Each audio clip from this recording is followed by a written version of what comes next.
Have you ever been through something and you don't know what just happened, but you know it was important to go through? This is that journey for me.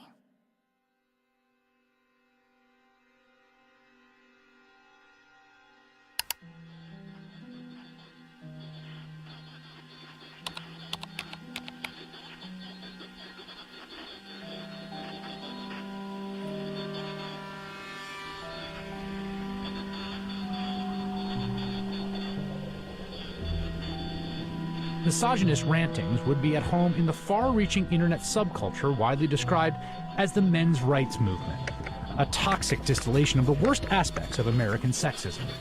It's a universe of message boards where men get together to express their hatred towards women. I thought men's have all the advantages in the world these days. That's utter nonsense. Men are routinely ground up in a family court system that is misandrist and biased against them. They are the majority of the homeless. They are the majority of suicides. They are the majority of the drug addicted. They are the majority of the unemployed. They are the majority of school dropouts. They are a majority of those in prison. How do we know that they're not the cause of these problems? There's a reason that women live longer, Mark. Let me tell you. It is because we are stronger and we are happier at the end of the day than most men. And that is factual, and you know it. And when men are married to women who scream like you, they just want to die sooner. When you have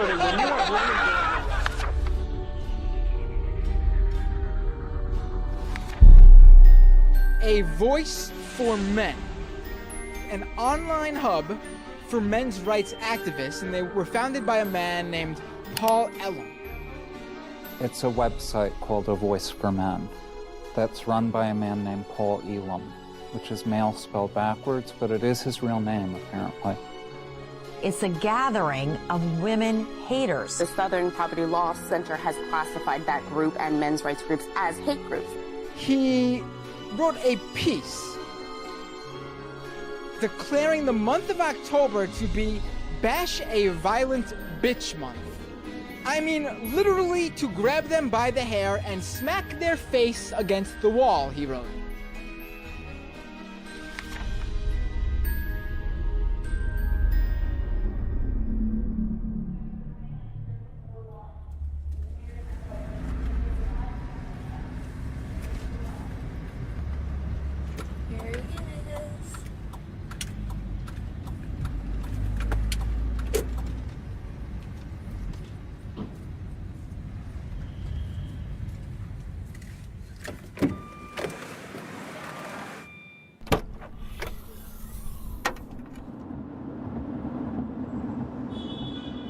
You may be wondering why I'm sitting in a car with notorious men's rights activist Paul Elam.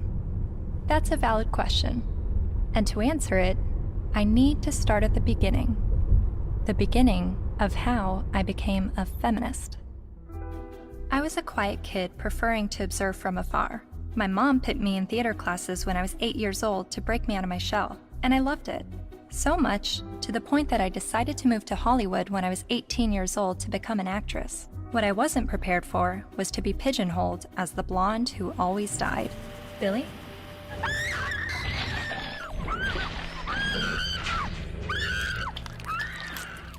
Granted, I had a good scream. But the characters I played weren't alone in feeling objectified.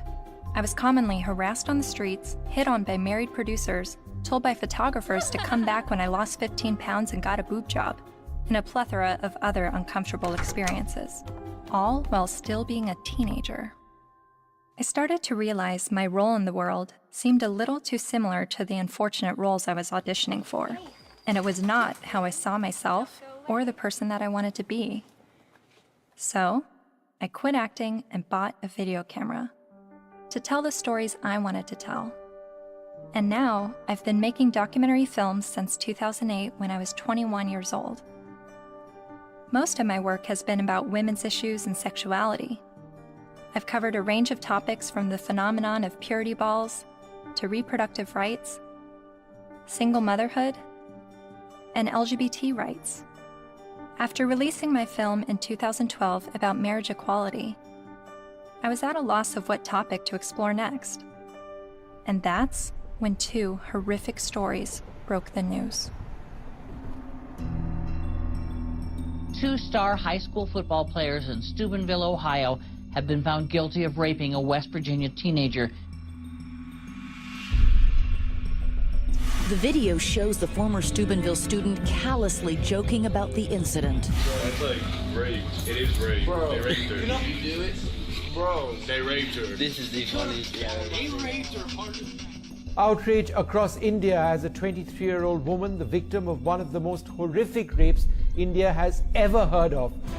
A 90-minute horror for a 23-year-old medicine student on this bus. Gang raped and beaten.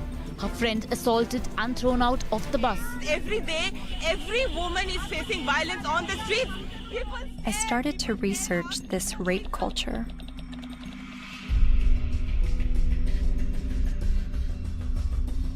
A website called A Voice for Men popped up. Paul Elam wrote about how women long to live out their rape fantasies, to be taken by a man she's never spoken to, let alone given consent to.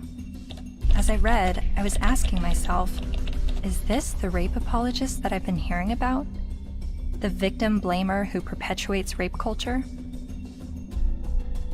I continued to read A Voice for Men's website, often stopping around the halfway mark in every article because I could only read so many bitch, fuck, feminazi, and rape-tard words per minute.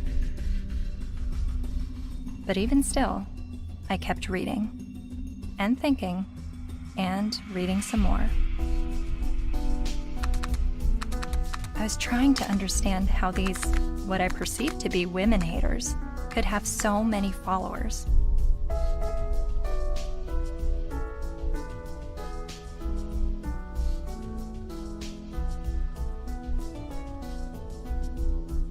So, I decided to meet these MRAs. The ones leading the movement, and some of their followers too.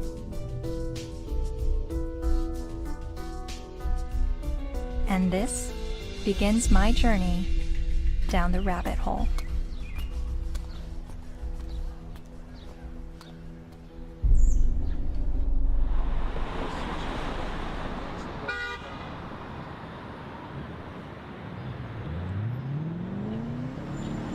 This, ladies and gentlemen, is an historic moment.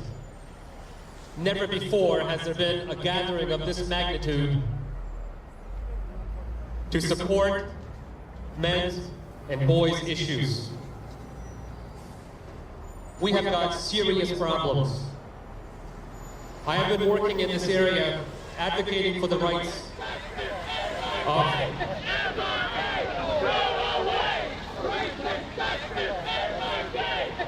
and here we go. What you'll hear is that we hate women. You'll hear that it's a backlash against women's rights. You'll hear that we're regressives that want women back in the kitchen and making sandwiches and barefoot and pregnant. You're just bitter, you're a loser, you're a whiner, you're ugly, you're undesirable, you're lazy, you're scary, you must be a racist, you must be a misogynist. When we do speak out, women often don't want to hear what we have to say. And so then we're called names, we're called whiners. And this is the way people who don't want men to talk about issues try to shut us up. We all know that you guys are a fascist, Nazi friend group of white supremacists. No other way to openly organize other than calling yourselves a men's rights group. We're somehow disempowered because we're white men. Maybe it's just because you're pathetic. We're here to fight how misogynistic assholes think they have the right to oppress women. White men are starting to feel misplaced because women are sharing space. It's disgusting, and scroll the fuck up, and don't confuse suffrage with oppression. Everyone suffers, it's universal. I am a man, and I need feminism. And it is crystal clear that the problems for men and boys are real. I would like to turn the microphone over to Paul Elam of A Voice for Men for some words.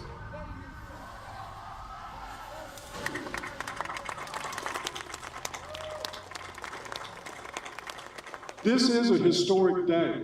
I've never seen a gathering like this out of concern for the general state of affairs for men and boys in this culture. And as trying to articulate the entire platform of the men's rights movement is kind of like trying to understand a snowdrift one snowflake at a time. It's a very, very complicated matter. Just consider this, that 93% of workplace fatalities are men. 4 of 5 suicides are men. Men are dropping out of higher education at very alarming rates. We're down to 38% now of college students are men, and it's dropping rapidly. Male suicide, male abuse, male unemployment, male homelessness, male failure in education, male health issues. We've got the paternity fraud issue, the wrongful paternity issue, a false allegation issue. Men are sentenced to 63% more prison time for the same crime as women. They're less likely to see a doctor. They're less likely to have health insurance. The family court system truly is biased against men. I mean, there's just no question about it. It's really the pro-choice for women only movement, because men, they're denying men any kind of choice once a child is conceived. Her body, her choice, right? Think about men. His body, his choice, not so much. Because the U.S. government does not want to send you to die. It would rather send me to die. Young men that are failing to launch, they're staying in their homes of origin far past the time that we would normally expect them to individuate and move out and go live their lives. We have video game addiction, we have pornography addiction, we have the abuse of young boys with drugs like Ritalin to manage their behavior. Almost all victims of autism spectrum disorders are boys. Boys are most likely to be homeless, most likely to get cancer, most likely to die young and of every major cause, most likely to be arrested, prosecuted, imprisoned, and even executed while being completely innocent.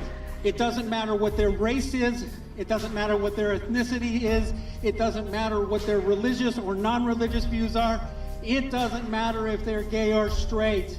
Men and boys are in crisis, and they need your help and they need your support, because they are human beings too. And you will not shame me or anybody here into silence about it anymore. But if you start to talk about those issues and address them in terms of how they affect men and boys as a group, people get hostile about it. The idea is that men have all the rights, they've always had the power.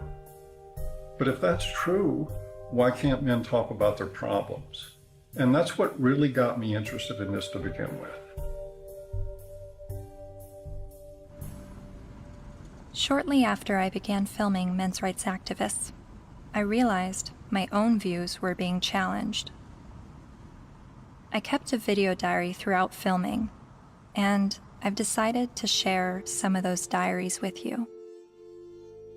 I really do feel like learning about the men's movement and their specific issues, the issues that they have issue with, it's hard for me to completely understand them and just automatically feel welcome in that space of talking about these issues, because at least with feminism, whenever I heard about the issues that feminists were fighting against, I always felt like I had something to draw from and experience to be on board with that.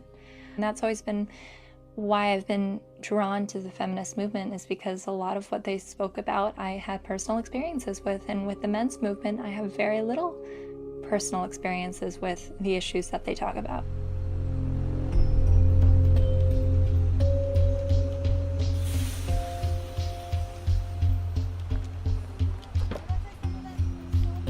A cab driver who was driving a cab 70 hours a week was not saying, I am earning this money to have power over my wife. He was earning this money even though it took power away from his life. He was doing that so his child wouldn't have to drive that cab. The garbage collector does not get up at 3 or 4 in the morning in rain and sleet and snow and get out to do the garbage so he can have more power over his wife.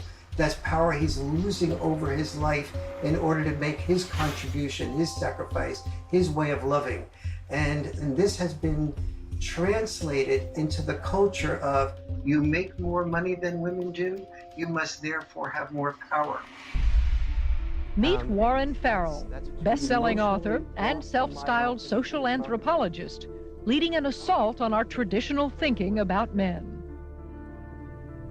I asked my girlfriend at the time to buy me as a gift, I think it was for Christmas or for my birthday, Warren Farrell's book, The Myth of Male Power, which she did. And it just changed my whole life. And his premise was, while women are often seen as sex objects, men are often seen as success objects. And this resonated with me. He wrote this book that questioned our notions of power, of who had power and where it was. And it questioned the roles of men, but not the way feminists had always questioned gender roles. Every society that survived based on its ability to train its sons to be disposable. Disposable in war as warriors, disposable in work as firefighters, as workers on oil rigs and so on, coal miners, and indirectly, therefore, disposable as dads.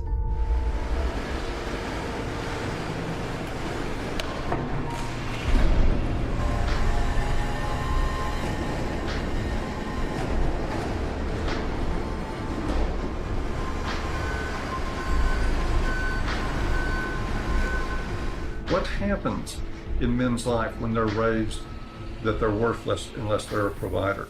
That they must work, even if they have to take on extremely dangerous work, they must get this done or they're useless as men. That is very, very powerful stuff. See, feminism did see accurately that we value male work more than we value female work. But there's also the issue that we value female life more than we value male life.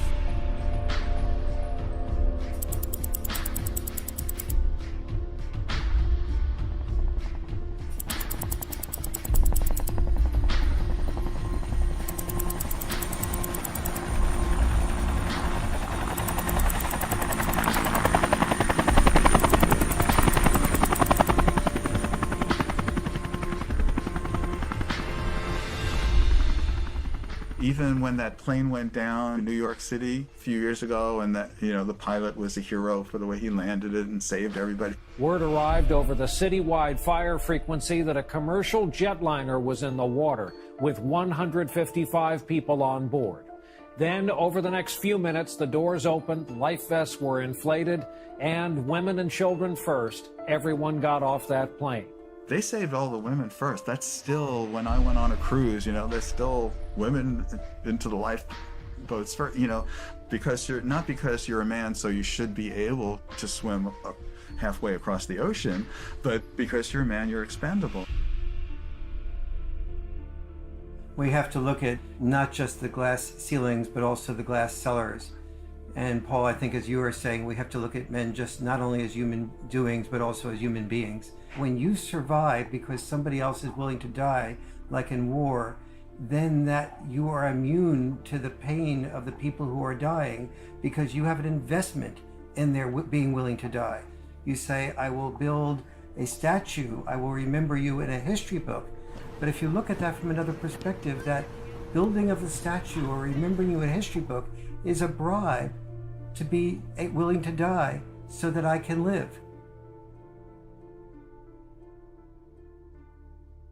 But both sexes, in the area where they are rejected, tend to turn what rejects them into an object. So the area where men... I'm watching this lecture that Warren Farrell's giving in the 90s. I see some women in the crowd, and a lot of them have their hands folded, and there is a little bit of uncomfortableness by being a woman in a crowd of people while the speaker's talking about how men are oppressed and women have it so great. It kind of puts you on the defensive as a woman. And understanding that I feel that way makes me wonder, are men having their arms crossed, listening to a feminist speaker talk about how men have all the power and women are oppressed? Are men feeling like, what are you talking about? I don't have power and we have it pretty shitty on this side of the grass too?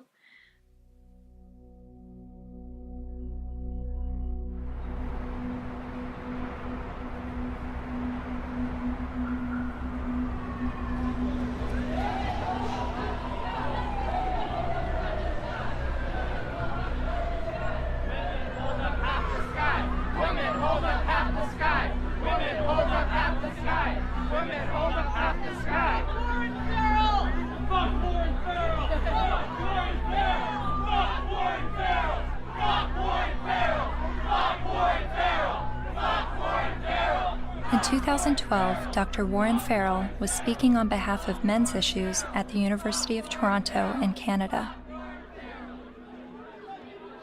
A feminist group protested the event. Be fucking ashamed of yourself. You're fucking scum. You are fucking scum. Fucking rape apologist, incest supporting, woman hating, fucking scum. Is there someone else that can rape? Fucking scum. Yeah, just another. I just want to listen to someone else's opinion. I'm not even on a side here. I just listen to as many people as I can. You know what though? Why would you pay money to fucking support a fucking rape apologist if you weren't fucking one? I never heard of saying anything about it. Well, it's fucking scum. Who do you serve? Who do you protect? Who do you serve? Who do you protect? You're fucking scum. Fuck you. Raise your side of me. All cops are bastard. ACAB. Real fucking scum.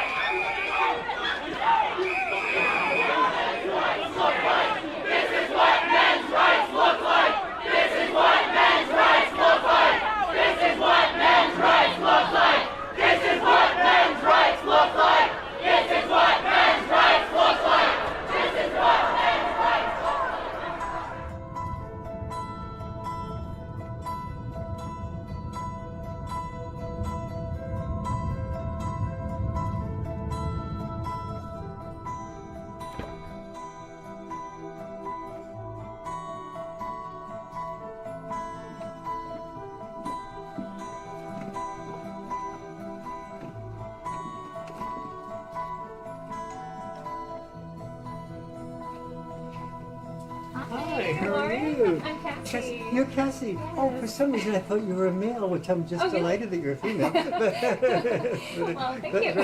Very glad to meet you. Yeah, you too. Come on in. Thank you. Thank you.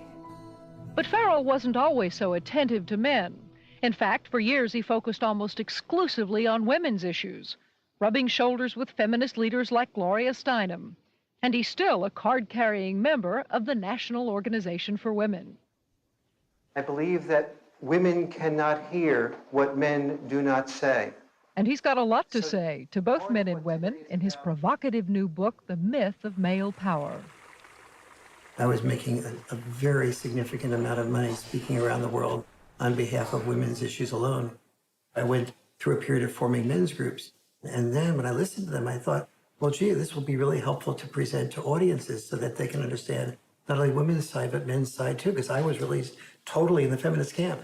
And immediately I saw my standing ovations drop. I started hearing that there was people saying, don't invite him there, to speak with us. And pretty soon I had, very few college and university speaking engagements. How did you originally get involved with feminism? Where did that all begin? I was doing my doctorate in political science at NYU in the late 60s, and the women's movement surfaced.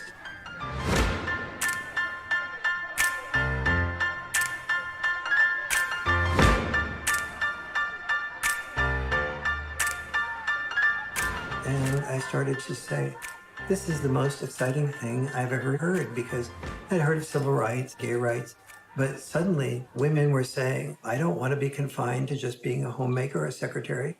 And so it's like, why shouldn't women be encouraged to do everything they possibly can do? And at that point in time, I saw a lot of women marrying men that they weren't completely in love with, but the man earned a fair amount. And so I thought, that's just a form of prostitution extended over a lifetime. How depressed that must make a woman. And it's not going to be good for a man either. He never knows whether he's loved for who he is or loved for what he has. And he's afraid to give up producing because he's afraid to lose love. And so women who were successful to me appeared to be women who would free men from having to be all, wrapped up in just being the only breadwinner and supporting 1, 2, 3, 4, 5 people, which, it's one thing to support yourself. When you're supporting 5 people, you don't have the freedom to question your boss because you're supporting 5 people. The first issue of feminism was to say, just because I'm a woman, maybe I don't want to spend my life raising children. Don't force me into that role against my will. So they looked at men and said, well, you're not forced to raise children. You don't have any issue. But for men, the traditional sex role was not raising children. For us, the traditional sex role was to be a provider, a protector, and to initiate relationships. Each of us has traditional sex roles. Don't force us to carry out those traditional sex roles. We have the same rules set up for men that they've always lived by, that you need to protect and provide at any cost. But we've changed everything where it concerns women. They now have access to everything men have always had access to education, to work, to whatever they want to do. But they're not the ones driving the semis. And they're not the ones in the coal mines.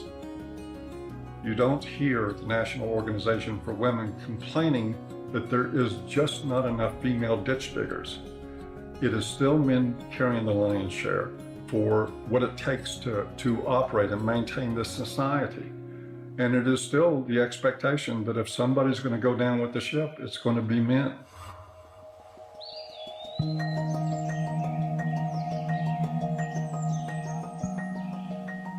Flexibility in roles is where we should be all headed.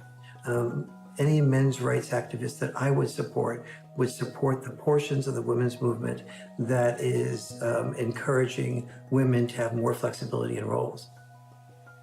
So where do the men's movement and feminism disagree? Well, only on the fundamental belief that the women's movement says men are the oppressors, that we are involved in a patriarchal world in which men invented the rules to benefit men at the expense of women.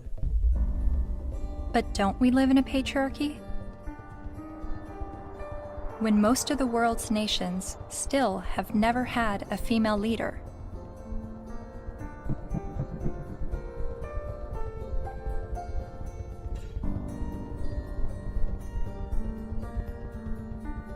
And less than 5% of CEOs of Fortune 500 companies are women. You have to look at this in a larger perspective.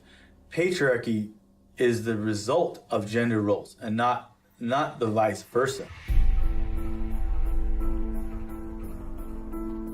Traditionally, women's power and responsibility has been in the reproductive sphere, while men's power and responsibility was in the productive sphere.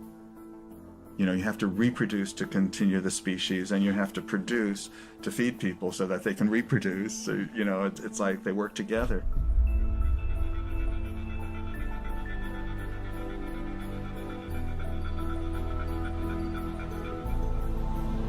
And most cultures divvied up roles because women were responsible for childbirth and were more likely to breastfeed. They're not more likely to, they did the breastfeeding.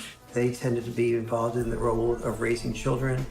Men tended to be involved in the role of raising money or making a killing of the animals or making a killing on Wall Street. But those were our obligations.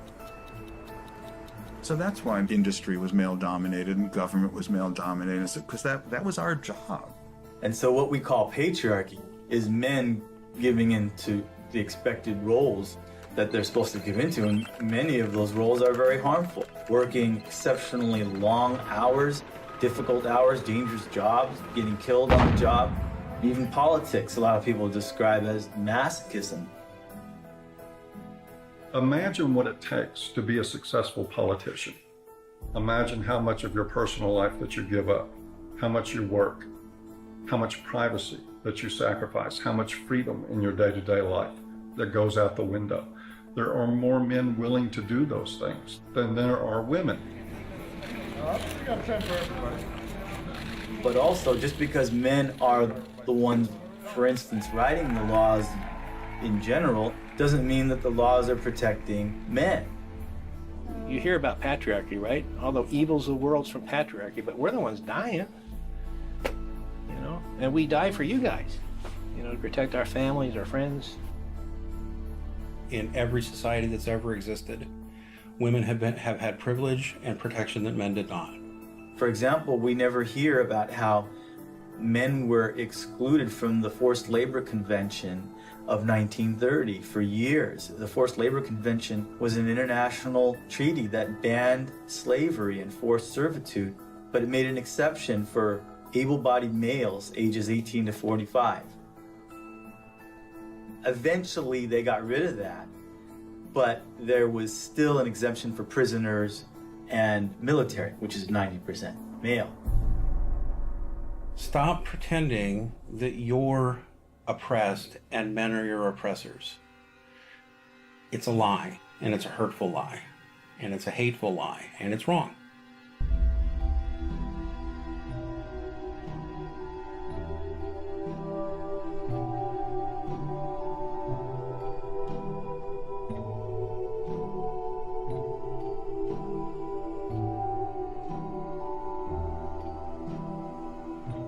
You talk a lot about the red pill in A Voice for Men. What is the red pill?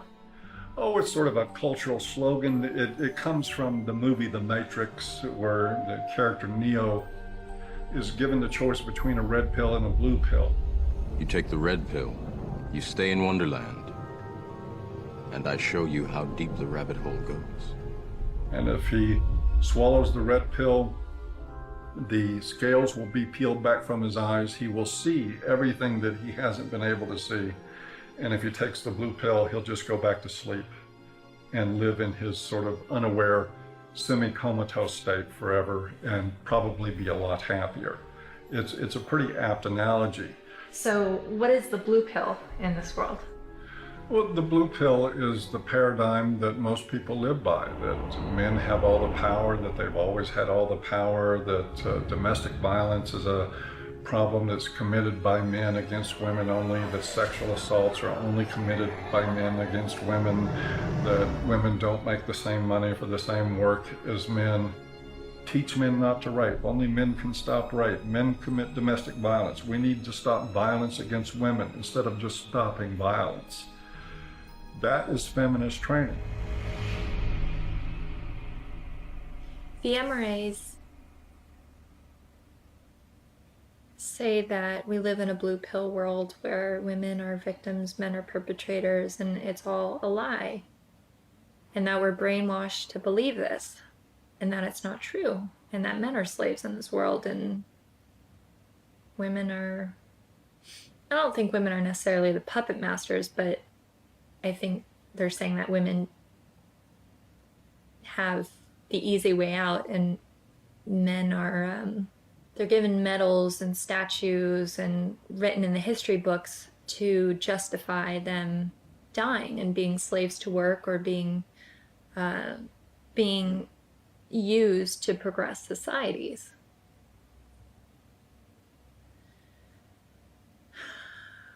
And I've believed for so long that I'm at a disadvantage for being a woman, and that I have to work harder than everyone else, and I have more to overcome, and I have more to prove just because of my gender. But the MRAs are saying that this is all a lie, and that guys are actually the ones that are disadvantaged and discriminated against. And actually, the more I learn from them, the more I think thank God I wasn't born a guy. Because I don't think that the expectations on men is good or healthy. I mean, they have so much pressure to succeed and to be strong and to stand up and protect others and to put their lives on the line. I don't think I would want that responsibility. But, 50 years ago, no, I wouldn't have wanted to be a woman.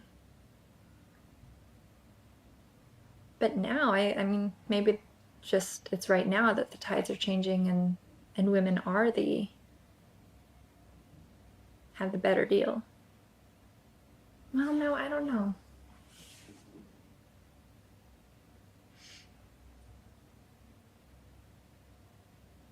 And then sometimes I think the MRAs are just duping me and giving such a strong pitch about what they believe in to convince me of something that's actually just some out there theory that men are discriminated against and women have the advantage.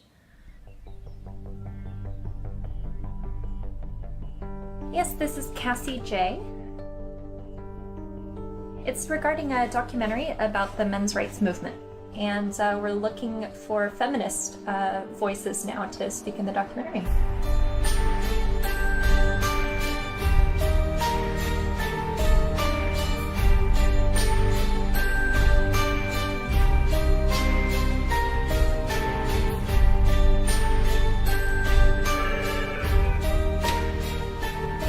Feminist majority.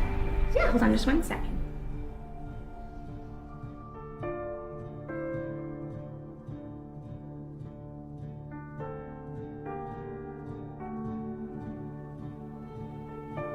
So I realized, okay, I need to bring some feminists into the mix, make sure that we have that side spoken for. I was researching rape culture, and so that's how I stumbled across a website called avoiceformen.com. So some of the people that we've already interviewed on the MRA side is Paul Elam with A Voice for Men. Yeah. Are you familiar with him? Oh, I'm familiar with them. I've never met him. Yeah. Obviously, they've spent a significant amount of time and energy denouncing me, so I figured I might as well have a look at what they say. Yeah, really, the men's rights movement is part of the backlash. The backlash? To feminism. The men's rights movement really got going as women began to make gains, and some men have felt threatened by the opportunities that have been opened up to women. And I don't know if it's because some of them feel threatened that they now have to compete with a lot more people for their jobs. They now can't get into the best schools if a woman or a girl has better grades. Think about it. Grandfather's generation probably had it pretty well, right?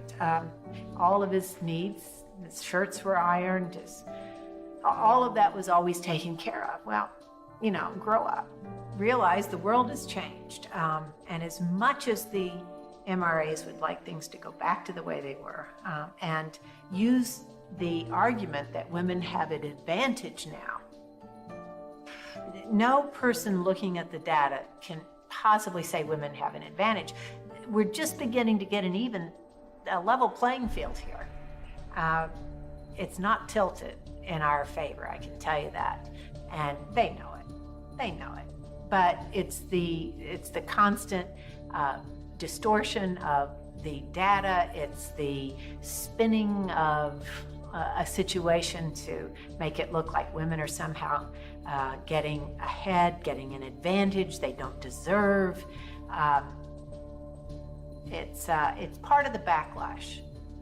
Political organizing comes from a feeling of victimization, which is why the men's rights movement makes that claim that men are the victims of discrimination. But it doesn't have much traction because, you look around and it's hard to see it. We don't have movements called, straight liberation.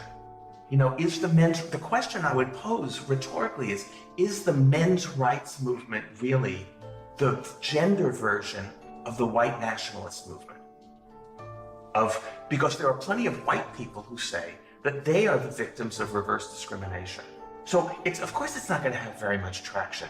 You can't really organize the people who are superordinate.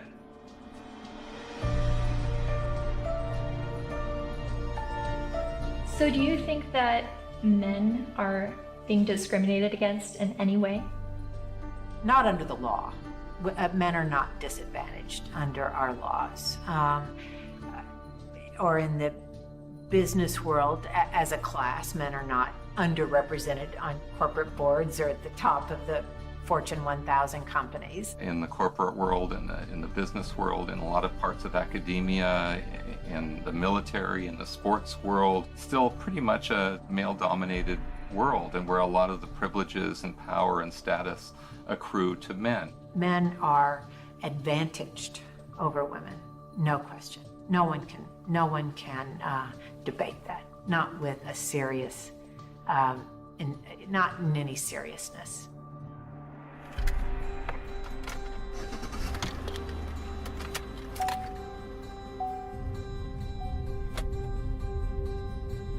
I was a math major as an undergraduate, and one of the fundamental things about geometry is the distance from point A to point B equals the distance from point B to point A.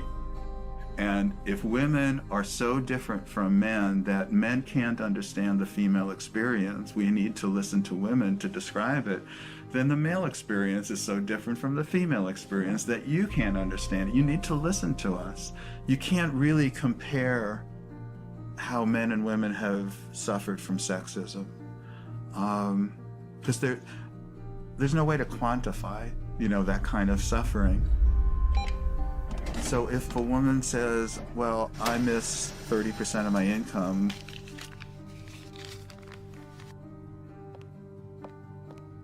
more than you miss 6 years of life,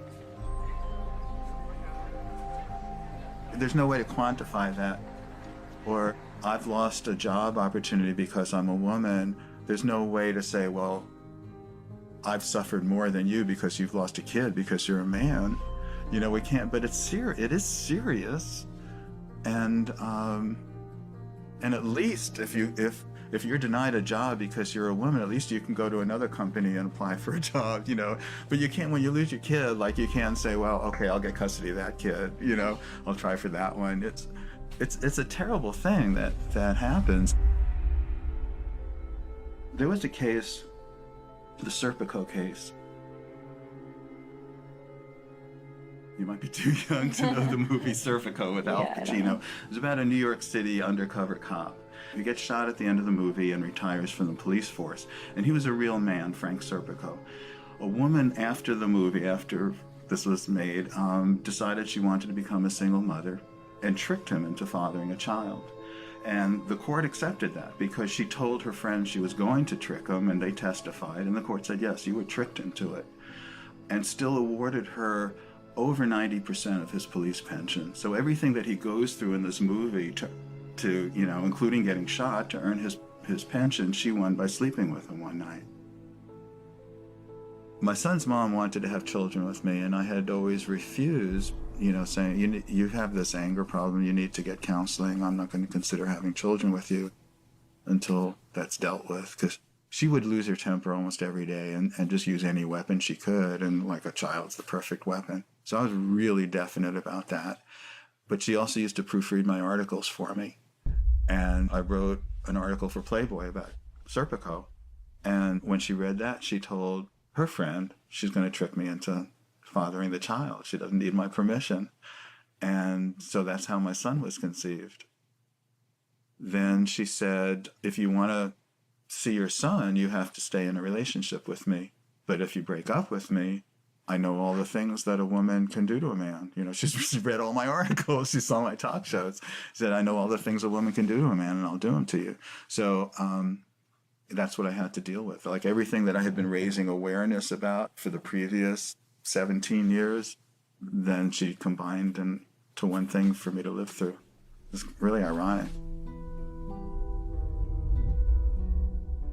For the first 5 to 7 years, I guess, we would see each other 4 times a day for exchanges.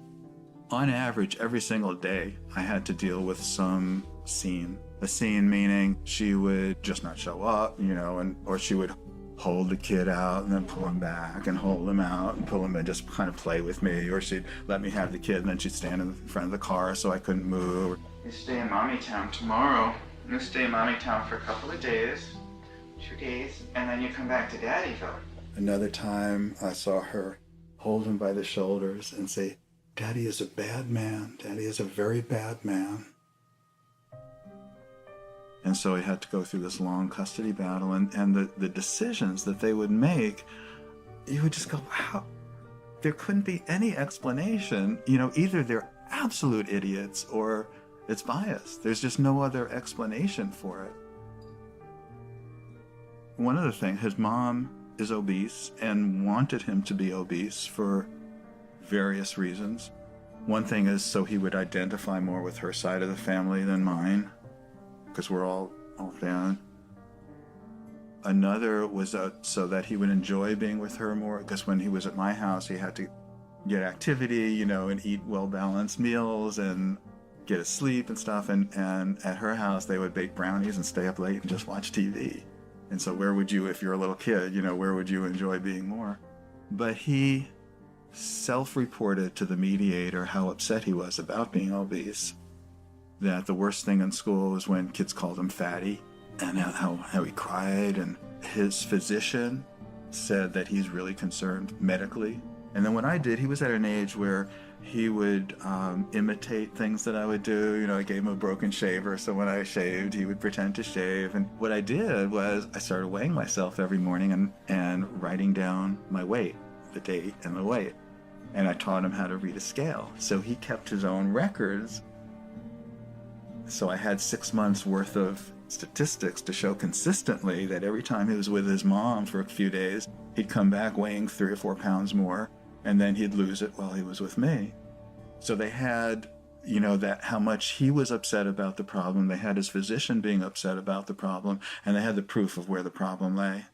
So the judge's decision was that father should no longer be allowed to weigh the child. Problem solved.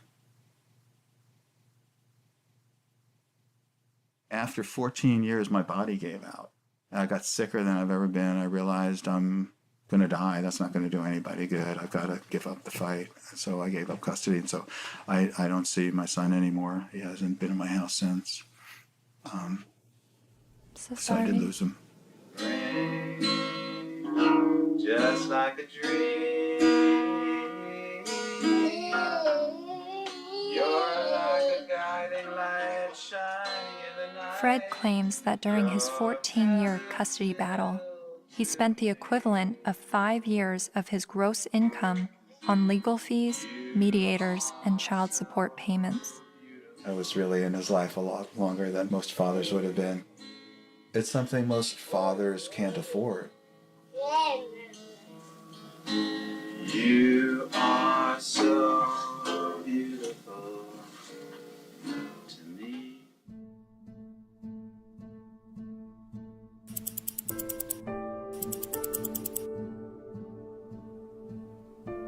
We generally know that fathers don't get as good a deal in family court, and we don't really complain about it until it happens to us. And even then, a lot of men don't.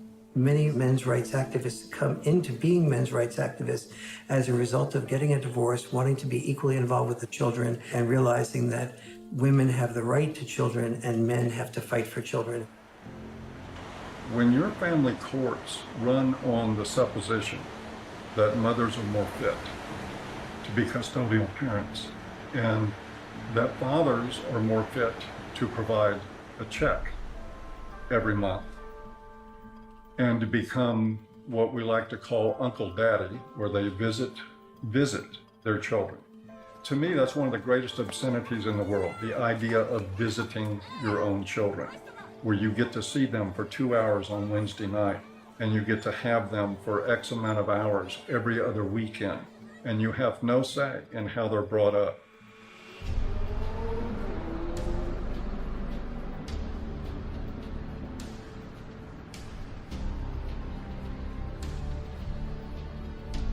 You know, I can't tell you how many men have been in this office, in that chair, in tears because they can't see their kids.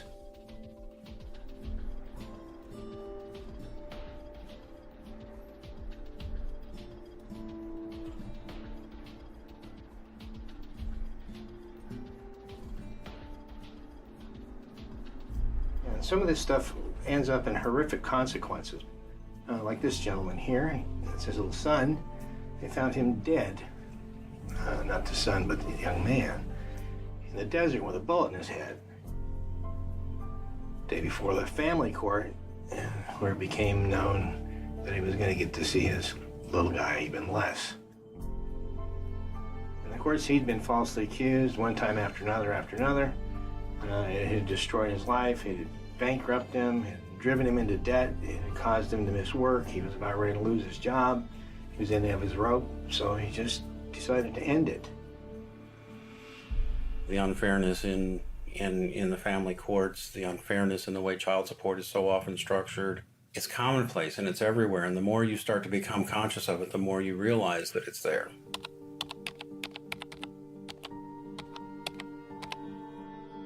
I started to research some fathers' rights issues and came across some harrowing stories.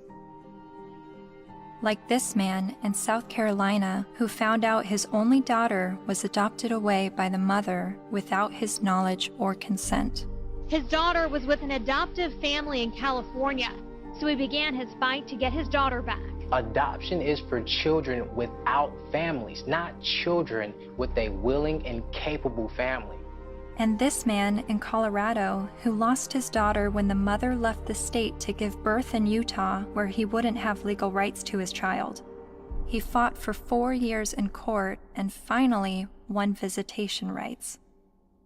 Only visitation.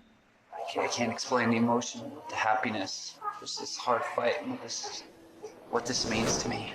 And then there's this heartbreaking story.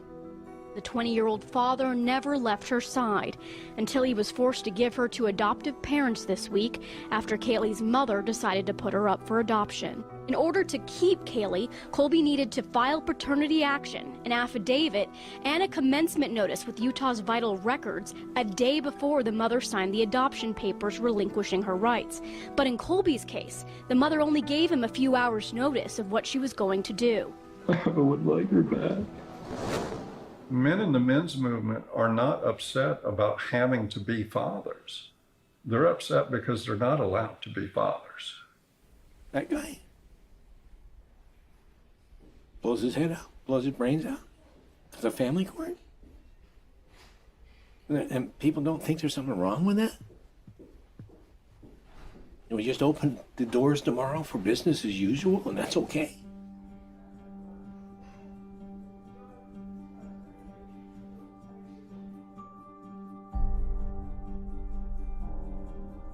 I've always thought of feminism as being the fight for gender equality. And yet, I've never heard about fathers' rights and the injustices going on in family court. Why is this? I decided to ask gender studies professor Michael Mesner.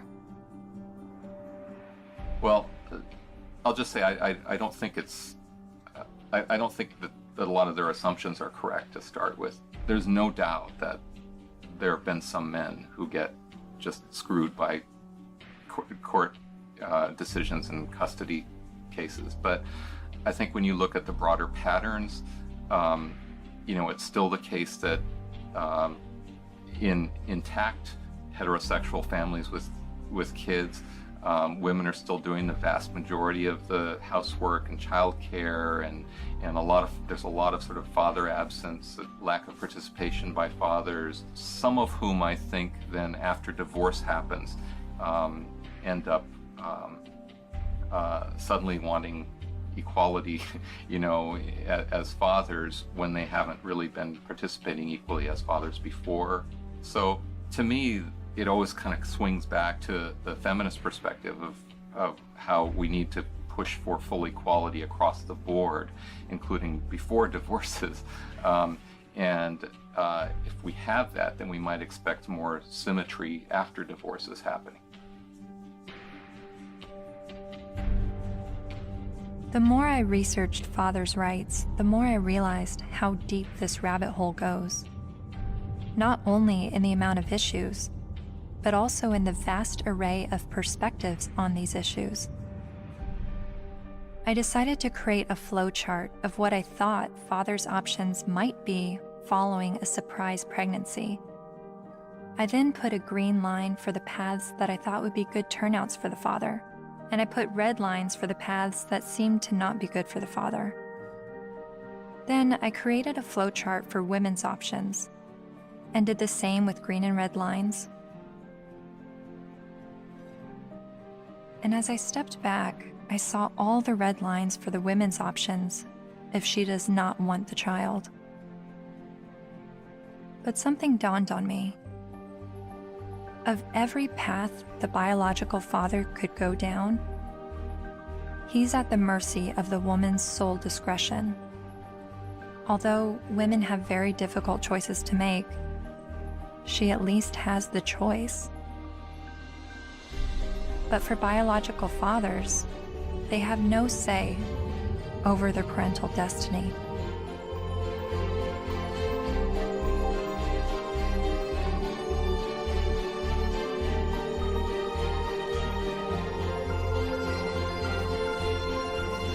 This is my friend Dara. She's 8 months pregnant with her first child, and she's a lifelong feminist. It seems from MRIs, from what I've read, that women seem to have more reproductive rights than men do. I don't know what to say, like, we carry children, they're never gonna carry children. It's just a different thing. So I guess, as much as possible, take the steps to prevent yourself being in that situation. It's just, I don't know what to say. There's no, there's nothing like a woman, you know, women have been blamed for, and still are, for, you know, unwanted pregnancies, choosing to have an abortion, not choosing to have an abortion, choosing to put their child up for adoption, when, you know, the burden lies on a single mother. If the man leaves, there's really, you know, societally, she's lambasted. So there's a lot of things that women deal with in that regard that men don't actually deal with. So I can have compassion for their situation, but I don't know that it's going to change in the way they want it to, because it's biology, you know? So if you're going to be having sex that could result in pregnancy, and you haven't had this conversation with the woman that you're having sex with, you better have it. You better have it fast. That's when the man has the ability to make decisions, either not to engage in sex or to use condoms and to use other forms of contraception. So that's where his role comes in. Once he's impregnated her, she's the one now faced with continuing a pregnancy, faced with the health risks that accompany pregnancy. So his rights have to be exercised early. But once she's pregnant, all decisions must be hers, because ultimately she is the most impacted. There's just no question. And she ultimately has the responsibility for that child.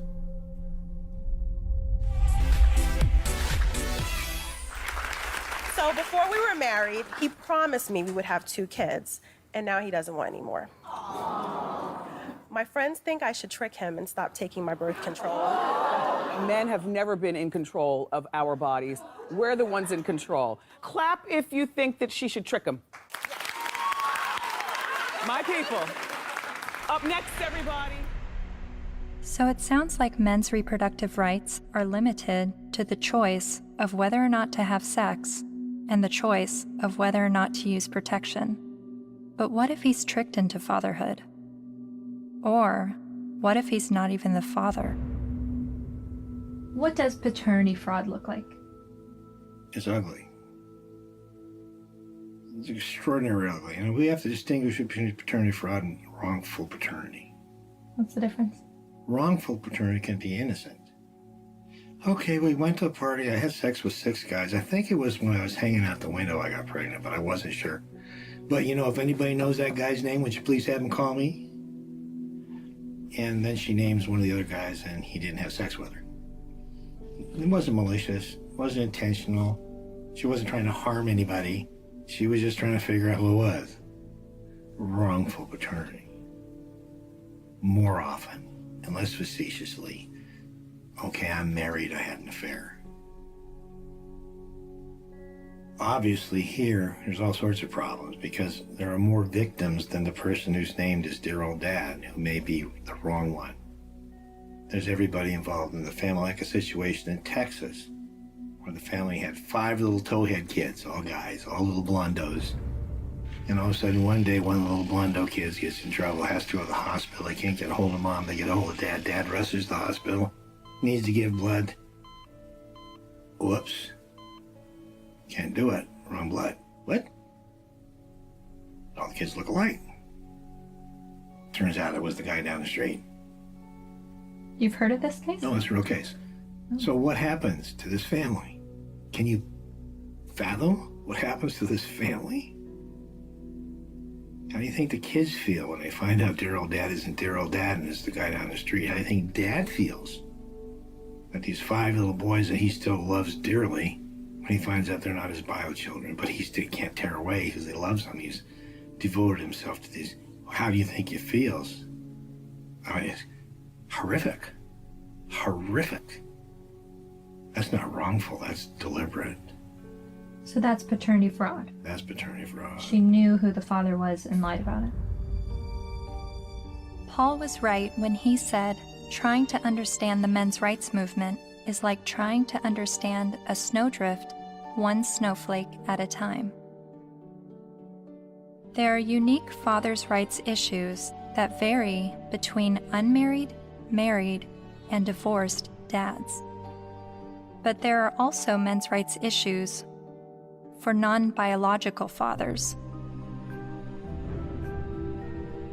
Like this man who is facing jail time for failure to pay child support for a child that DNA tests prove isn't his. Carnell Alexander still owes more than $30,000 to the state for a child that's not his because the mom wrote his name down because she needed to name someone in order to get welfare benefits. And I had to put him down as the father. That was the only way I can get the system. I'm almost homeless. I'm almost in jail. I'm out of work. My money is being threatened to be taken. He says the law needs to be changed, so when this happens, as it often does, other men don't become dad by default.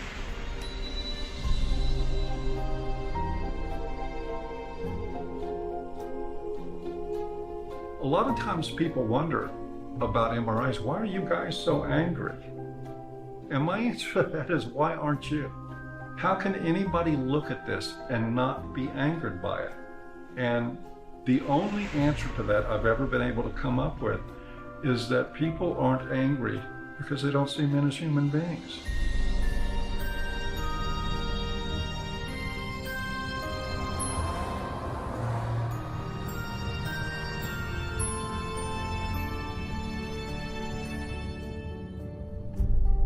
I continued traveling North America, meeting MRAs from all walks of life,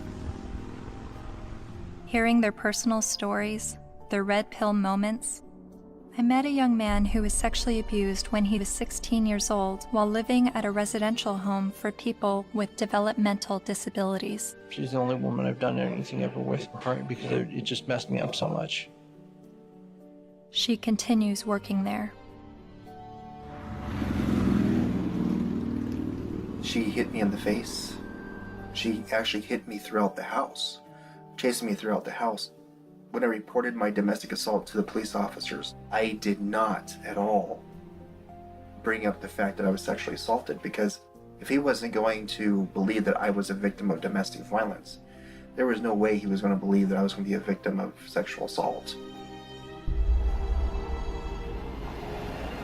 I met the honey badgers, women who are men's rights advocates.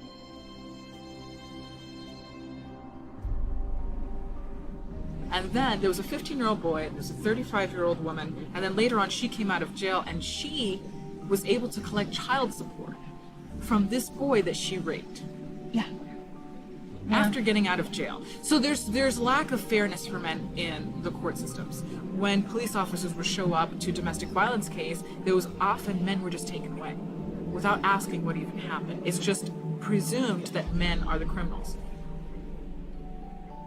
I was assaulted several times, and I never got any help. I went to the police still bleeding a couple of times. And one police officer said, I'll never forget this. He said, if she starts hitting you again, you better get out of there fast, because if she just breaks a fingernail trying to hit you, we'll arrest you. I mean, I can't tell you at this point how many guys I've talked to who are like, yeah, you know, she stabbed me and they put me in jail. Not only are there endless studies that show women are just as violent as men are, when I would talk about it, invariably, men would start coming out of the woodwork with stories. Stories they were afraid to tell, stories that they got laughed at for, stories that they got blamed for. It's hideous. This is not flattering to men, to talk about men's vulnerabilities. No. To talk about the ways that they are not strong and that they are, well, weak. And to be honest about it, it's not flattering. A solution for both genders is that we need to be able to recognize how men are vulnerable, and we need to be able to recognize how women are actors. Because we have a huge blind spot, especially when women do bad things.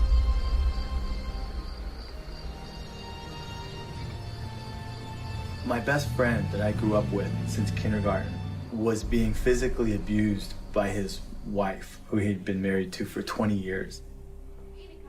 She'll break glass and throw it at him, punch him. I've seen it just happen spontaneously, and it was frequent. And he's bigger than her, but he didn't want to hit her. And he didn't want the children, they had 3 minor children, he didn't want them seeing this at all. So he would usually just go outside because there would be glass breaking or things being smashed or yelling, and he knew that the neighbors might think it's him.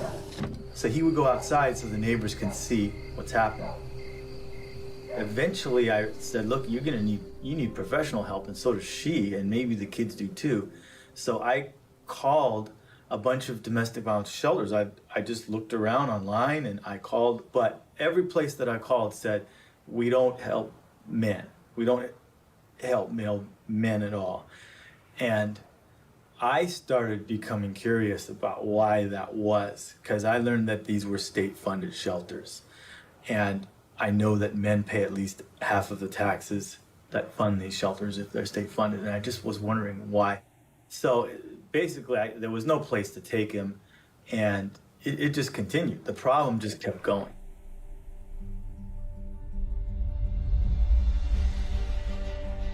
In the United States, there are over 2,000 domestic violence shelters. All of them serve female victims, and nearly all of them turn away male victims. In fact, as of 2016, there's only a single domestic violence shelter for men. My initial reaction was that there needed to be thousands more women's shelters because that many more women are being battered. But as it turns out, 1 in 3 women and 1 in 4 men will be victims of physical violence by an intimate partner in their lifetime. Sure, there's a slight majority of female victims, but how can that excuse denying men help? Couldn't this be considered gender discrimination?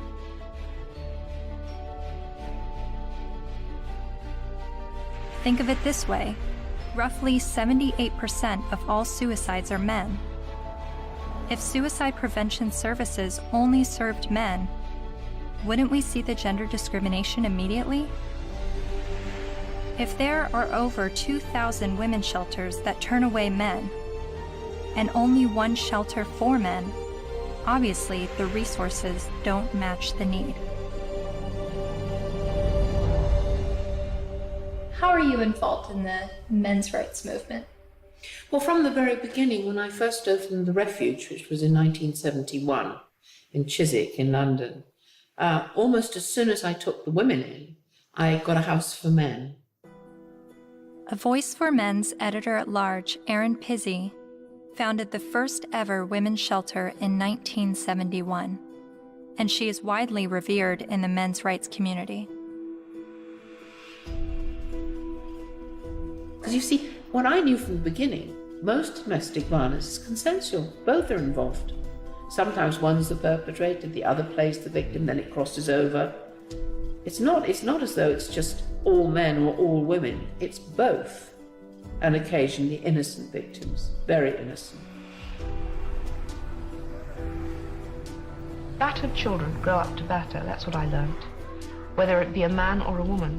And I now know that if a woman comes in with a history of violence in her own childhood, the chances are she will be probably violent to her children, and she will want to live on this knife edge of crisis and danger. I haven't been allowed to speak, that's the difficulty. Why is that? Because I'm completely barred from all conferences. I'm not allowed to walk up the step of my own refuge. I bought the bloody building. But no, because there's feminists, the woman who runs it is a very heavy feminist. She won't have anything to do with me. What did you say that made them hate you? That women could be equally as violent as men. That was from the beginning.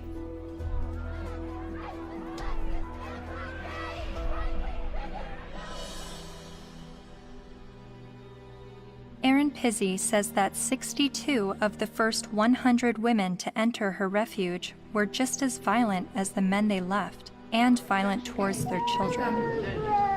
But there's levels of violence, isn't there? I deny the fact that I'm violent. Well, I'm violent. So much. You know, I'm very violent. Well, And yet- verbally and I could quite easily hit somebody. You know, very, very easily. And I've had an argument. But the feminists I've met have an entirely different take on domestic violence.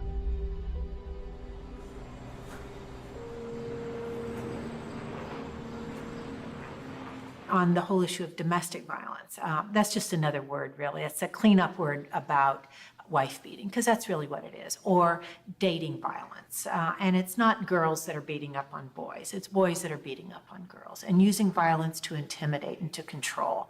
And we have very few what's called domestic violence shelters, which are places that women can leave their home with their children and get a new start, get out of the violence.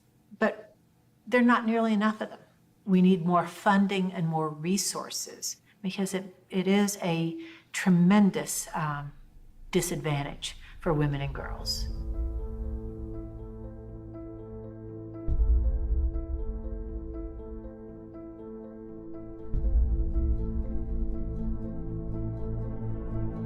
In 2014, the CDC released a report revealing that over 5.4 million men and 4.7 million women had been victims of intimate partner physical violence within the previous 12 months.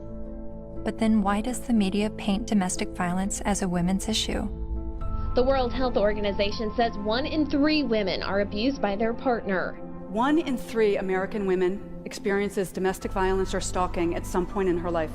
And when it was addressed as a men's issue, the speaker's point was that it's a men's issue because men are the problem.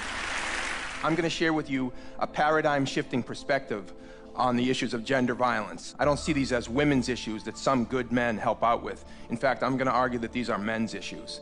Why is domestic violence still a big problem in the United States and all over the world? What's going on? Why do so many men abuse physically, emotionally, and verbally and other ways the women and girls and the men and boys that they claim to love? What's going on with men? Let's grant every single empirical case as being true. Yes, it is true. Let's just say, it is not true, but let's just assume that there is gender symmetry in domestic violence, that women hit men as much as men hit women.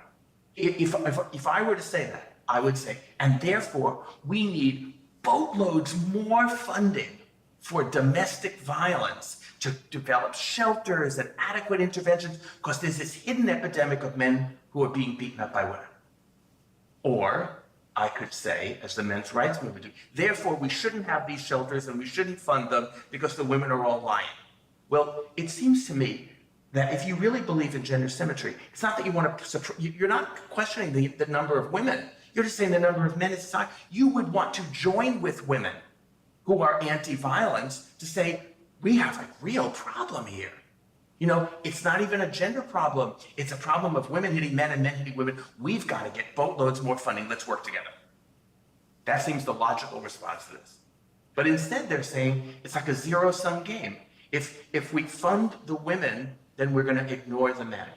Well, we're not going to ignore the women because we all agree that the levels are as high as we say.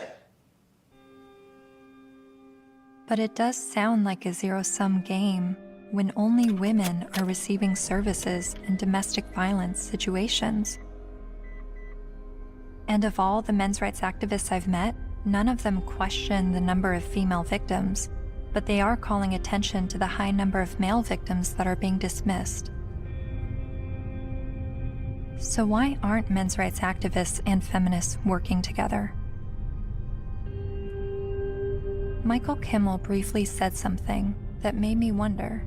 He said it would no longer be a gender problem if both men and women were equally victims of domestic violence. Is that why the number of male victims are never addressed? To me, it's been fraud for all these years. Why is it we have this enormously powerful feminist movement and virtually nothing for men? Originally, it was capitalism was the big enemy in the 60s and 70s. And it was the radical feminists in America. They moved the goalposts. They said, no, it's no longer capitalism is the enemy. The enemy is patriarchy, or men.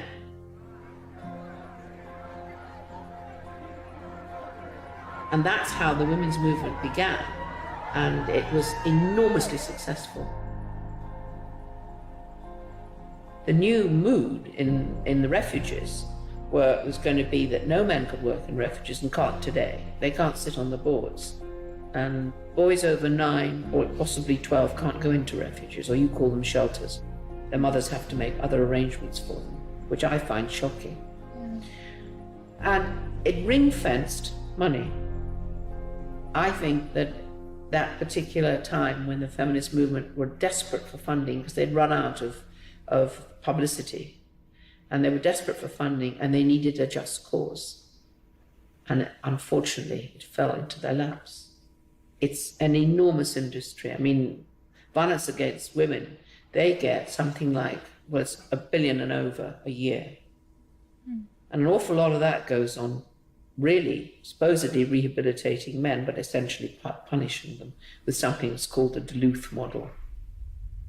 Duluth Power and Control Wheel. You guys know about that? No. I'll give you a copy. In 1977, I think, a bunch of crazy women up in Duluth, Minnesota figured out they had the solution to domestic violence, and it was all about patriarchy and all about men. And it's the Duluth Power and Control Wheel, because men are all about power and control. Of course, not you ladies. You guys, you don't control anything. You have no power. You're just sweet and innocent little things. Okay. So when this power and control wheel is divided up in all these things, you know, about who does this and who does that and blah, blah, blah. Of course, it's all men.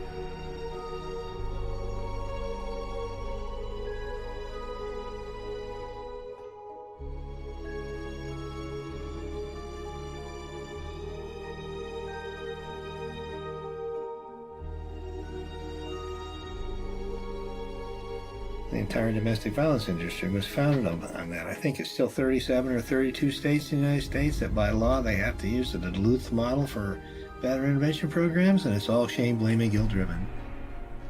If you're a man and you walk in, you must admit you did it up front or you're in denial. There's no debate, there's no discussion, there's no possibility that you could be falsely accused. The criminal justice system could have made a mistake. None whatsoever. You are in a state of denial, and you will complete that course or you're going to go to jail. You will be re-engineered. That's frightening. Frightening? Yes, that's frightening. I think it's terrifying. Absolutely terrifying. All I had to do, I had a simple choice. I could just say, yes, you're right. Men are the enemy. No problem.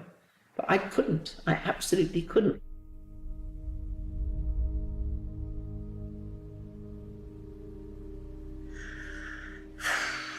Just getting overwhelmed. Because I don't know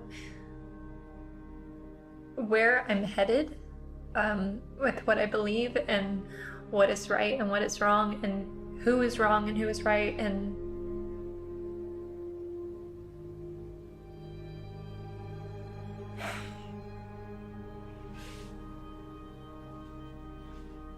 the truth is somewhere in the middle, and that's why I'm feeling frustrated, because I don't know where the truth is, and I don't know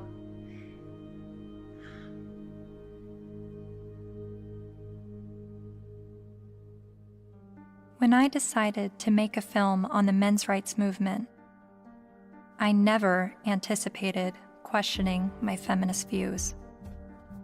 But the more MRAs I met, the more I felt compelled to remind myself why I was a feminist.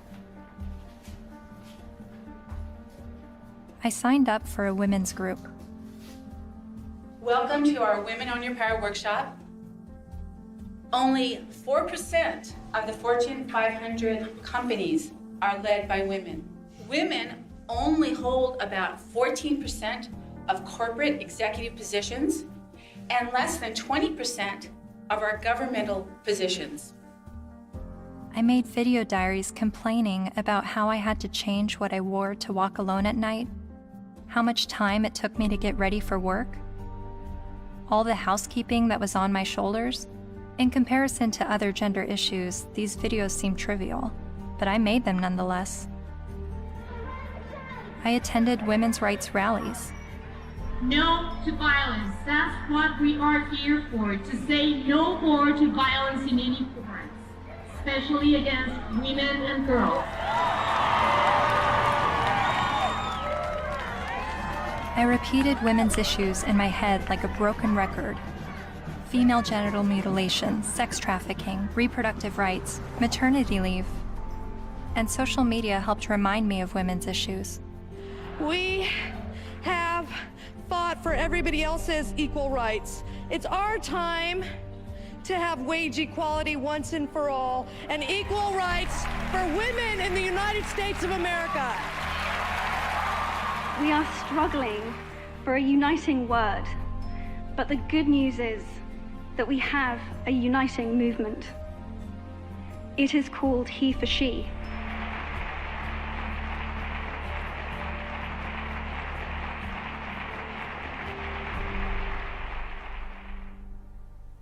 Whenever I hear the MRA's point of view about how difficult it is for them, I immediately go to, well, what about us? What is it like for us? And then I get on the defensive and want to make sure that women's struggles are also heard.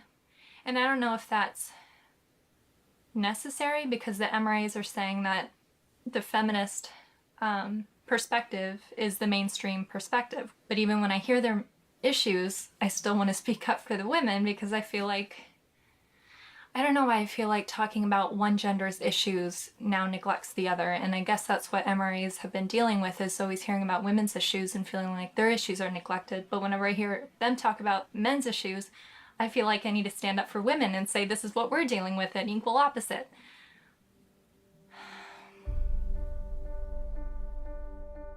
I met with men's rights activist Karen Strawn late one night in a noisy bar. She became well known for her YouTube videos talking about male disposability and other men's rights issues. And she's a honey badger. Part of what I do and what I research and what I think about is the reason psychologically why feminism seems to be such a comfortable, warm blanket emotionally for so many people, men and women alike. And it's so comfortable that it will make them not see things that are right in front of their face. Look at Boko Haram. Hundreds of young girls, fast asleep in their beds, are awakened by the sound of gunfire. Armed attackers have stormed their boarding school and set fire to dozens of buildings.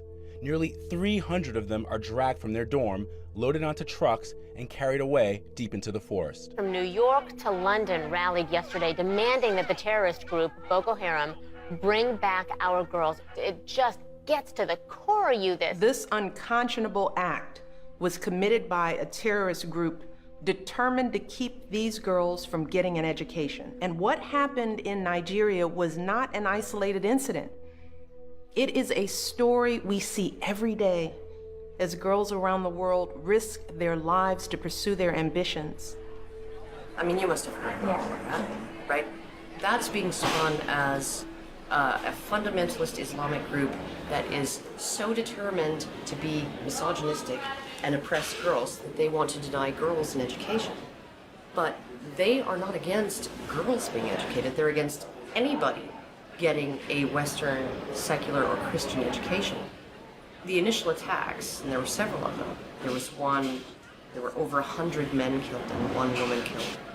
And the victims were described as people, right, or villagers. And in the previous attacks on the schools, they actually let the girls go. They separated out the boys and girls, and they let the girls go, and they told them, go home, get married, renounce your sins, and live a righteous life under Allah, right? And then they burned the boys alive. There was literally no outrage, right? It was barely reported on. It was one of those things, there was no opinion pieces on it, no nothing, right? Until the girls were kidnapped.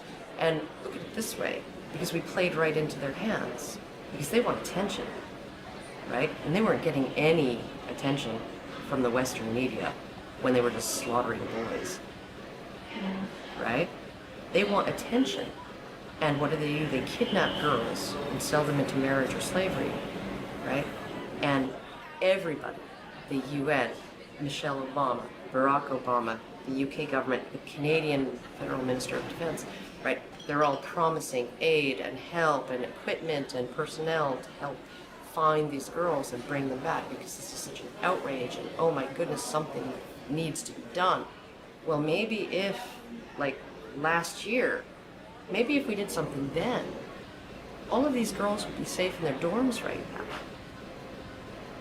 right? But we didn't. And the reason why they kidnapped those girls is because we didn't do anything. We didn't pay attention. And they want attention, right? And they know that attacking girls or women is going to get them attention. What are we going to do? Start a campaign, bring back our boys. Oh wait, they're dead. Never mind, right? The men, the people in Boko Haram, they're chivalrous. If those girls were boys, they wouldn't be getting education. They'd be dead. They wouldn't be sold into slavery with the hope of escape. They'd be dead. Boko Haram has been fighting for Islamic rule in Nigeria since 2002. Its members have killed hundreds of people.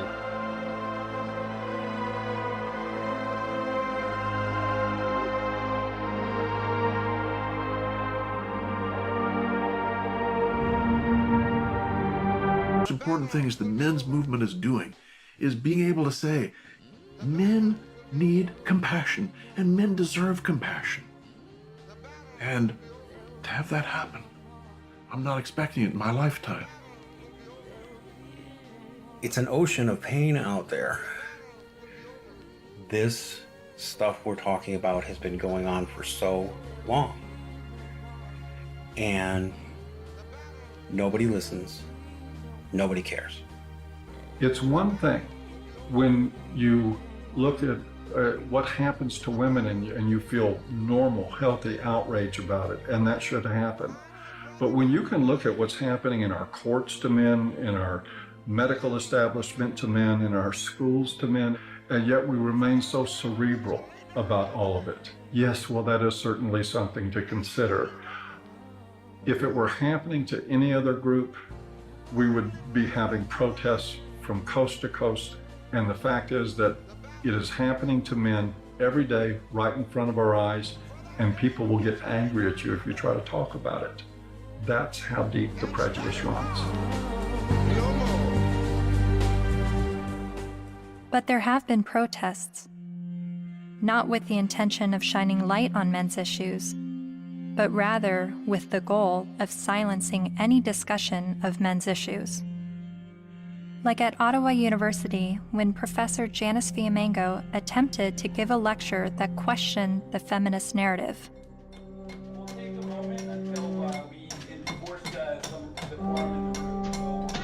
So you think this is a victory?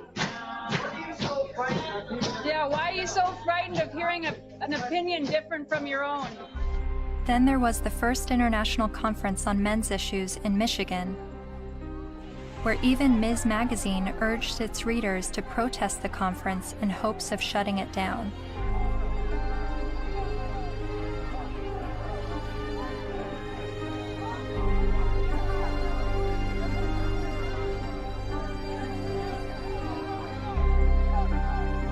But perhaps the most well-known protest of a pro-men's rights event happened in April 2013 at the University of Toronto, when the Canadian Association for Equality hosted a discussion titled From Misogyny and Misandry to Intersexual Dialogue.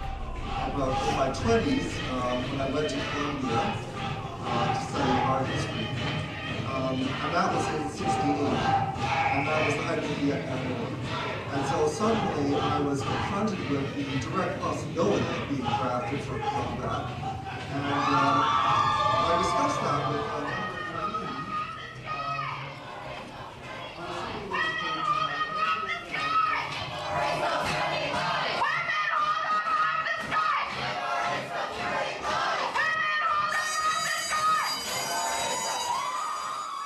a feminist group protesting the event illegally pulled the fire alarm and successfully shut down the event.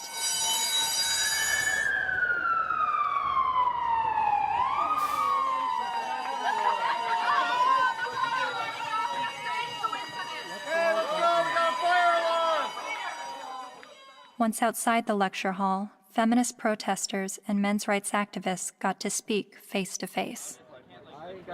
So, number one, shut the fuck up for a second. Feminists do not want you to lose custody of your children. The assumption that women are naturally better caregivers is part of patriarchy. Feminists do not like commercials in which bumbling dads mess up the laundry and competent wives have to bustle in and fix it. The assumption that women... This is a list of the things that we're working towards. Now, if you would shut the fuck up for the 50th billionth time, we agree on, these are things that we're agreeing on. And these are things that you've actually all got skewed fucking views on. You think that feminists are trying to take away your fucking rights, but as a matter of fact, what we're trying to do is we're actually trying to work on the same things that you're working on, but except the fact that you're just too busy hating women. You can't fucking see that we're trying to work on those same situations. Are you conflating feminism, which is an ideology, with women, which is a demographic of societies? Okay, Mr. Derailing for Dummies. Okay. You're still a hate An group. ideology. Yes. I also hate a lot of other isms. So you admit, though, racism, like, sexism. Oh, bullshit, bullshit, bullshit. You hate sexism, but you're an MRA. Okay, no, point taken. We win. You obviously haven't Sorry. read our literature. Okay. You don't actually work on anything. You're not creating any change in the fucking world. Your fucking website's a hate website against feminists. You're not actually creating any change. Feminists do not want you to have to make alimony payments. Alimony is set up to combat the fact that women have been historically expected to prioritize domestic duties over professional goals, thus minimizing their earning potential if their traditional marriages end. The assumption... I'm reading, fuckface. I'm trying to I'm letting everybody else hear it, okay? It's not just for you, Mr. Entitled. The assumption that wives should... Why do you think the men's rights movement is at odds with feminism? What has created that clash and that war between each other? Well, one, feminism has spent the last 50 years demonizing men, which is sort of one of the problems. Feminist scholars have characterized men as inherently violent, inherently bad, inherently predatory, inherently oppressive. They have postulated that masculinity is a disease. Feminists aren't the only problem. The problems didn't start with feminism. So when I start criticizing feminism, I want you to know you're just part of the problem. They're just part of the problem. You calling men oppressors and women oppressed demonizes men, and I believe diminishes women at the same time. It's a way of telling men to shut up. It's a way of telling men that their experiences don't matter. You tell a man he's privileged, therefore anything he's gone through or anything he has to say doesn't matter. His lived experiences don't matter because he's privileged. So, how old were you when you started calling yourself a feminist? Or how many years ago? It was probably about 3 years ago, I guess you can say. I'm relatively new. Yeah, but I'm pretty loud, so violence only helps the oppressor, not the oppressed. A lot of MRAs say that feminism doesn't fight for the rights of men. What would you say to that? Cry me a river. Really, because feminism is a movement about the discrepancies when it comes to women's equality. Because we're still not there yet. You know, so don't even start with that whole, oh, but you don't think about the men's issue. Well, then, you know what? Start your own goddamn movement, which they have, but maybe make it a little more about legitimate issues like custody and alimony and things that you think are unequal, which all stem from patriarchy, not from, oh my God, feminists are trying to take away our kids. No, dipshit. That's not what we're trying to do. We're not trying to do that. I mean, if they look at the root causes of why, for example, you know, women get custody more often than men do, women are supposed to be the mothers. They're supposed to be the natural born caregivers. So obviously, duh, you has a vagina, so obviously you're going to be able to take care of the kitties. That's really what it is. It all stems from sexism against women. It's just the oppression dialectic needs to go. It's so hard to convince people to look at men's rights activism and support it without first allowing them to at least escape the stranglehold that feminism has on their minds. I do believe it is dogma. It's zealotry. There are good people in the feminist movement. There are not good people in the radical feminist movement.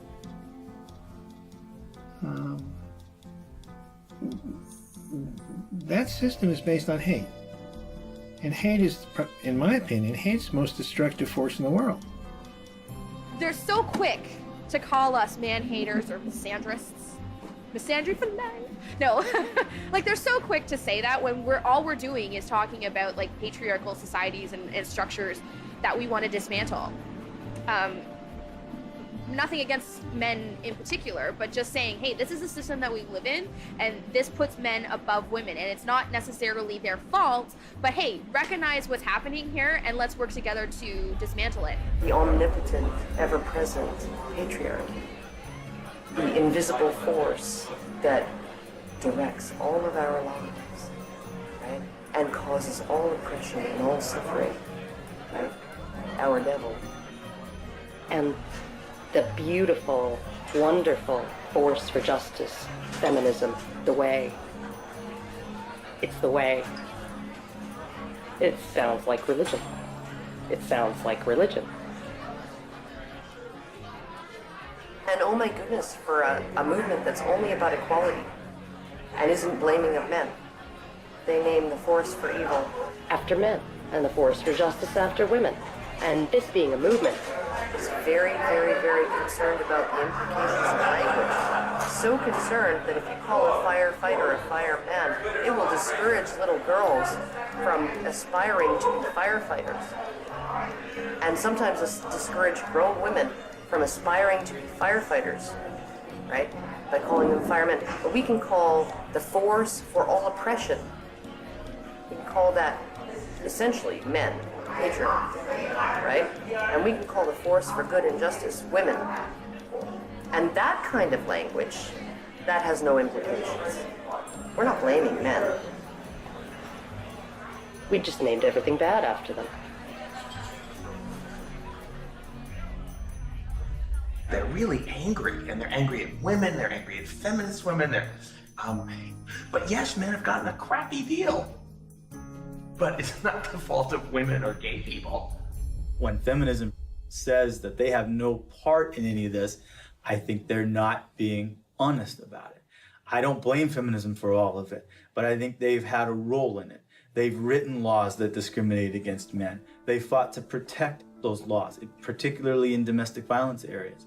And for many, many years, second wave feminism would go through the statutes and change everything that was gender specific to something gender neutral, unless it was something that benefited women, like the domestic violence laws. They didn't change those. Other types of areas like fathers in prison, there's statutes that specifically give mothers certain benefits that fathers in prison don't have.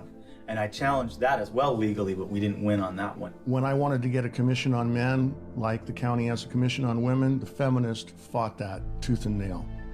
When Prop 209 was before the California voters, which was to end affirmative action, every feminist organization opposed it. Every time men's rights groups try to pass joint custody legislation, feminist groups fight them. They fought us on paternity fraud.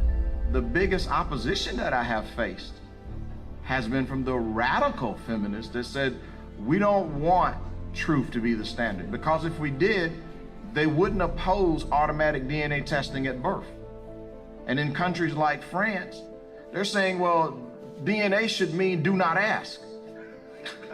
Because it's now illegal to even get a test, and if you get a test without the mother's permission, you will be criminally prosecuted.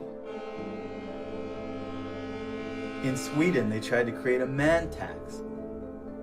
In India, the men's rights movement is trying to get the rape laws to include male victims, and the feminist groups apparently are fighting that. I'm not saying all feminists are this way, but I think the ones who are affecting public policy, who have the lobbying power, I think they are. If you just look at their actions, they don't want equality for women. They want special privileges for women and girls. And even though they know in a lot of areas men do not have equality, they are silent. The commandant of the Marine Corps said that he thinks, and I quote, all eligible and qualified men and women should register for the draft, talking about selective service. Do you think women should also have to register for selective service like men? I have to think about whether I think it's necessary to go as far as our military officers are recommending. The idea of having everybody register concerns me a little bit unless we have a better idea of where that's going to come out. Where I want people to register, I want every young person to register at the age of 18 to be able to vote automatically. And I think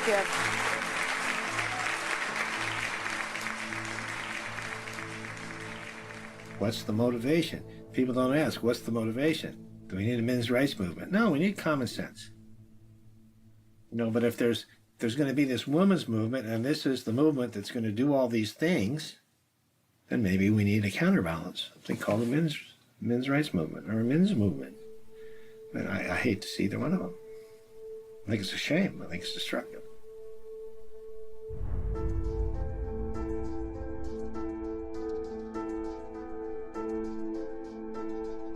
I'm hearing what the men's rights activists are saying, and I'm finding the sources to support what they're saying.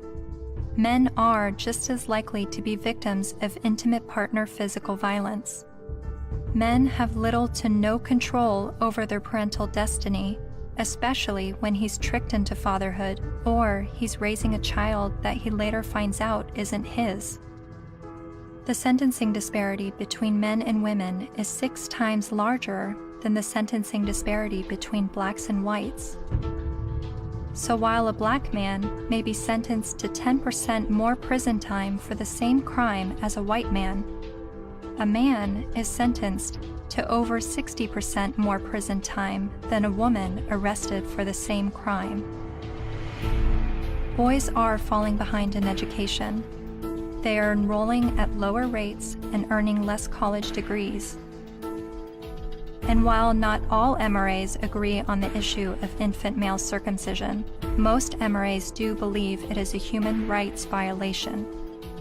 I spent months learning about infant male circumcision, but it only took me watching a 5-minute medical training video to convince me this is a barbaric practice that needs to stop. Okay, so first thing, make sure he's well restrained. okay? Then we repeat the process with just one end and clamp. Anything that gets clamped gets cut. All that was left, a partial penis and his tiny testicles. Rhodes says Ashton urinates through a hole in his penis. She says she can't imagine now what she'll say to her son when he's old enough to understand what's happened to him. How could you explain it to your child that you don't have a penis or you might never be able to have kids?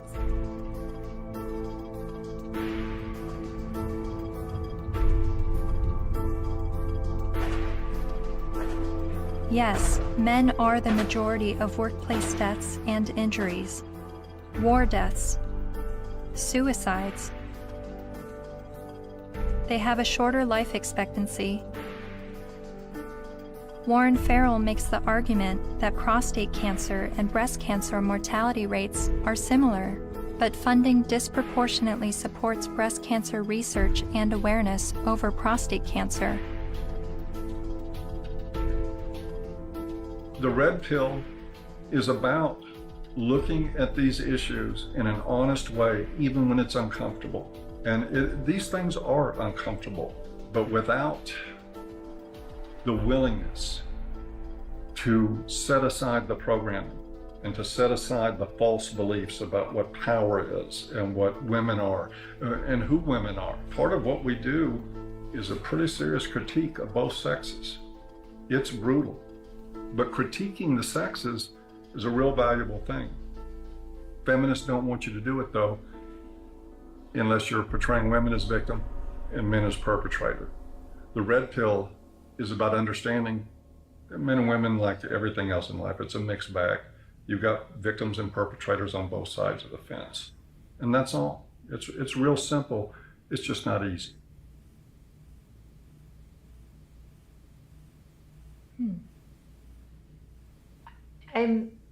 I think I agree with everything you said, but there's still some kind of unsettling doubt, and I don't know where that's coming from.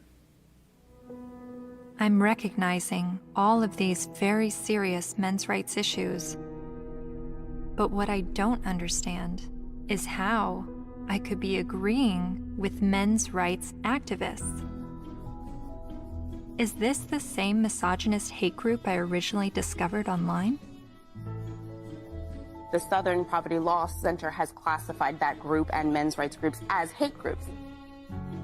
I looked into what I was hearing from feminists and the mass media about the men's rights movement. I've read a lot and I've heard a lot that the men's rights movement has been labeled a hate group by the Southern Poverty Law Center. Is that correct? That's not quite true.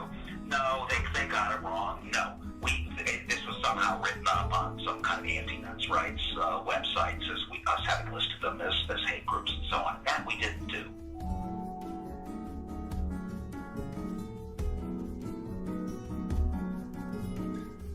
He wrote a piece declaring the month of October to be Bash a Violent Bitch Month. Jesus. I mean, literally to grab them by the hair and smack their face against the wall, he wrote. I then discovered that Paul Elam's famous Bash a Violent Bitch article was written in response to this article by Jezebel called Have You Ever Beat Up a Boyfriend? 'Cause, we have. The article cited a study that revealed 70% of non-reciprocated violence was perpetuated by women. The author then went on to say that she conducted an informal survey at the office, and the gist of her findings was that many women had physically assaulted their man, and it was interpreted as either being funny or he was asking for it. I couldn't help but see the hypocrisy in a major feminist website making light of abusing men, and MRAs stinging back only to have the media paint them as the abusers. Something else to think about. Arriving on campus, boys will also see the effects of women's studies programs, now usually termed gender studies programs. Make no mistake about it, however, they are still women's studies programs. I teach in the gender studies program at Wagner. There are about 900 such programs worldwide. and about 400 of them are in the States. By comparison to those 900 programs worldwide, there is one men's studies program. In 4 years, Center for Men and Masculinities is to be established at a state of New York university, the one in Stony Brook. It will be headed by Professor Michael Kimmel, a sociologist. Its advisors will include, probably among the advisors are funders as well, the actress and fitness expert Jane Fonda, Gloria Steinem, and Eve Ensler, the author of Vagina Monologues.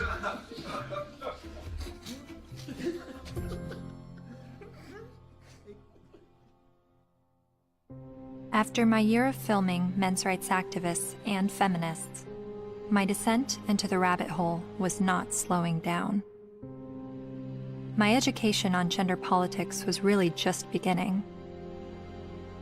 I learned about other sectors of the online manosphere, like MGTOW, Men Going Their Own Way, and a forum on Reddit called The Red Pill, which is separate from the men's rights community and they do not see eye to eye. I'm told an easy way to remember the difference is that while MRAs want to change the system, Reddit's The Red Pill want to take advantage of the system, and MGTOW want to leave the system. There are so many perspectives on gender, and I believe they are all worthy of listening to.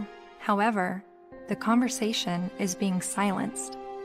For a society to accept anything said on behalf of women's rights, and then to shame any dialogue about men's rights and call it hate speech is precisely the problem. I don't know where I'm headed, but I know what I left behind. I no longer call my